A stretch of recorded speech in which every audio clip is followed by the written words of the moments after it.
arbitrarily arrested Thursday in Lomé, Jean-Paul Oumolou is currently detained at the Central Criminal Research and Investigation Service, SCRIC. In a press release, the dynamic MGR Khosrow, DMK, draws up the film of the kidnapping of Mr. Oumolou. She demands that his immediate release. Read instead. Peuple togolais, luttons sans défaillance car nos cœurs soupirent vers la liberté, quand règnent les tyrans. Libérez Jean-Paul Oumolou. La DMK a appris avec une vive consternation et une grande indignation par les réseaux sociaux et plus tard par la famille, l'arrestation musclée de Jean-Paul Oumolou, un membre influent de la DMK, dans la matinée de ce jeudi 4 novembre 2021 alors qu'il se trouvait chez une de ses relations. D'après la famille de notre compatriote et des témoins de l'événement, plusieurs éléments cagoulés et fortement armés de l'unité spéciale d'intervention de la gendarmerie à bord de 3 jeeps ont encerclé Tota Ezranaoué, la maison où se trouvait Jean-Paul. Les éléments de la gendarmerie ont défoncé la porte d'entrée, violenté et blessé la personne qui était avec lui, avant de le kidnapper comme un criminel, alors qu'il n'était pas armé. Sans ménagement, Oumolou est embarqué dans une voiture pour une destination inconnue. Ce n'est que tard dans la journée que ses parents, après une recherche effrénée, le retrouvent au service central de recherche et d'investigation criminelle, SCRIC.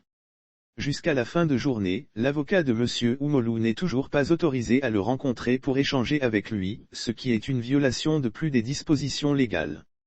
En dehors de s'assurer qu'il lui a apporté son repas, aucune visite n'a été autorisée.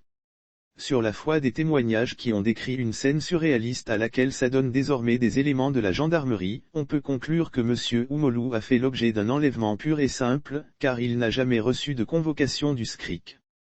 La DMK s'étonne que malgré les velléités du président de la Cour suprême pour une justice togolaise qui dise enfin le droit, l'administration judiciaire laisse ses auxiliaires se comporter comme un bras armé du régime en place, pour étouffer toute contestation légitime dans le pays. La DMK condamne vigoureusement ces comportements rétrogrades et indignes qui éloignent notre pays de la société des nations modernes fondée sur des normes universelles. La DMK s'indigne de ces attitudes de nos forces de sécurité et se demande jusqu'à quand les autorités de fait de notre pays comprendront que ces violations flagrantes des droits humains continuent de détériorer l'image de notre pays auprès de la communauté internationale. La DMK met en garde le régime en place qu'il serait tenu pour responsable de tout ce qui pourrait arriver à notre compatriote Oumolou dans sa détention arbitraire. La DMK en appelle à toutes les organisations de défense des droits humains présents au Togo et en Afrique et à travers le monde entier à se saisir très rapidement de ce dossier de Jean-Paul Oumolou pour lui éviter les affres du régime dictatorial cinquantenaire au Togo. La DMK considère que cette arrestation de Jean-Paul Oumolou illustre la fébrilité du régime par rapport à l'ensemble de l'écosystème DMK qui revendique à bon droit la victoire du peuple au terme du scrutin du 22 février 2020 et demande à Faure Gnassingbé sa relâche pure, simple et immédiate sans condition. La DMK demande au peuple togolais de se mobiliser pour arracher sa liberté chèrement acquise pour un mieux vivre ensemble et définir une nouvelle trajectoire de progrès, de prospérité partagée et de respect des droits humains et la dignité du peuple souverain. Liberté immédiate pour Jean-Paul Oumolou et pour tous les détenus politiques.